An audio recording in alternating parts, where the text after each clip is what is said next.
जन्मदिन है, आशीर्वाद देने आऊंगा आपसे। हाँ, प्रणाम कर लीजिए, यही आशीर्वाद रहेगा। थोड़ी दर्द पीठ में दर्द है तो डॉक्टर बाबा जी इसको क्या करे? ये बाबा जी क्या करे? जैसे किसी को रोग है, किसी को दर्द है तो डॉक्टर के पास जाए। आशीर्वाद दीजिए, ठीक है। आशीर्वाद से नहीं ठीक होता। देखो बस वही समझ में नहीं आता, इसी भटकाओं में सब भटक रहे हो। कोई जंतुर बांध देगा, कोई आशीष, इसीलिए तुम सब अच्छे कर्म करो। पूर्व के पूर्व कर्मों के पाप से हमें दंड मिलता है। अच्छे कर्म करो, नाम जप करो, माता पिता की सेवा करो, सद्भाव से चलो। अभी ये कर्म नष्ट हो जाएंगे, किसी से जंतुर बंधवाने की जरूरत नहीं, किसी से आशीर्वाद मांगने की जरूरत है। अब नाम जप ना करो, खाओ मुर्गा मांस, पियो शराब, करो व्यभिचार करो, तो बाबा जी आशीर्वाद दे दे तो कोई आशीर्वाद काम नहीं करेगा। दुर्गति होगी यहाँ भी और वहां भी। हमारी बात समझो। हाँ, जरूर बुरा लगता है, सत्य विषय बुरा लगता है, पर अगर बच्चा सावधान हो जाओगे तो सुखी हो जाओगे। कोई भी हो, हम किसी एक के लिए बात नहीं करते, सबके लिए करते हैं। सब भागते हैं इस बात में कि बाबा जी आशीर्वाद दे, रोग रहित हो जाओ। कभी नहीं होगा, कभी नहीं होगा। तुम्हारे आचरण ठीक होंगे तब तुम्हारा सब काम बनेगा। हाँ देखो ना, खा रहे हैं जीवों को उबाल उबाल करके मांस, पी रहे हैं शराब, कर रहे हैं बेविचार, बुद्धि भ्रष्ट होगी और नष्ट होना पड़ेगा, क्योंकि आचरण गलत है। कोई आशीर्वाद किसी का काम नहीं करेगा।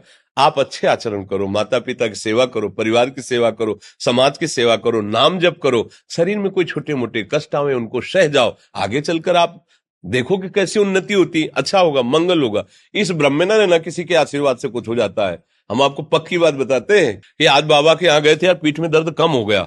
ये तुम्हारा पुण्य लग गया, पुण्य बन गया, तुम्हारा कर्म। तुम आए ना यहाँ, तो जो जो पाग आगे धरे कोटिन यज्ञ समान, साधु दर्शन के लिए भाव से आए तो तुम्हारा वो रोग नष्ट होगा, तुम्हारे कर्म से नष्ट हुआ।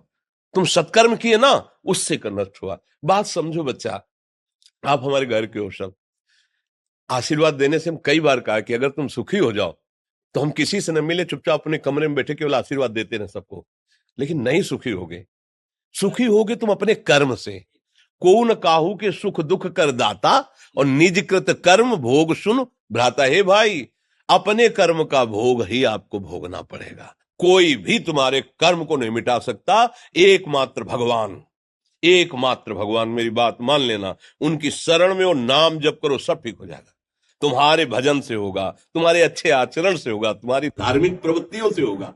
अब ये बात ना समझो तो फिर हम क्या कह सकते हैं? नहीं, हाँ, यही तुम्हारा जन्मदिन की सफलता है कि हमारी बात मान लो, राधा राधा रटो, कोई नशा मत करना, अपने माता पिता की सेवा करो, समाज की सेवा करो जितना। और जो कष्ट है वो स्थायी नहीं है।